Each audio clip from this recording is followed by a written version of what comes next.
घरामध्ये ना भरपूर गरम होत होतं, त्याच्यामुळे आम्ही सगळेजण बागेमध्ये गेलो बसायला. तिथे चिंचा वगैरे पण खाल्ल्या आणि गप्पा व्यवस्थित मस्तपैकी अशा मारत बसलो होतो. इकडच्या तिकडच्या गोष्टी चालल्या होत्या. तर मला तेवढ्यात कोंबडा दिसला. कोंबड्याचा व्हिडिओ काढत होते, तेवढ्यात कोंबडा ओरडला. कोंबडा ओरडतोय तो कधी, तो संध्याकाळच्या 5 वाजता. तर तुम्हाला आवाज ऐकायलाच येईल बघा तुम्ही.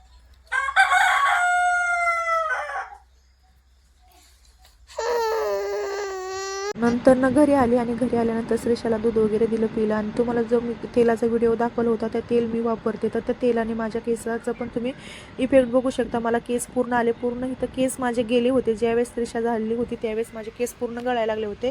तर आता केस मला आलेले आहेत, तुम्हाला दाखवते. आणि तो तेलाचा खरंच खूप छान इफेक्टसुद्धा आहे. तुम्ही सुद्धा एकदा ट्राय करून बघा. इथे श्रेषाची आणि आपल्या मांजरीची मस्तपैकी मस्ती चालली होती. आणि भरपूर संध्याकाळी 5 वाजता एवढं वारं सुटलं, म्हणलं आता की काय बाबा पाऊस येतो की काय. पळत गेली, अशी कपडे वगैरे काढले, पण पाऊस वगैरे काय आला नाही, फक्त वारच होतं. तर आजचा ब्लॉग माझा कसा वाटला, आजच्या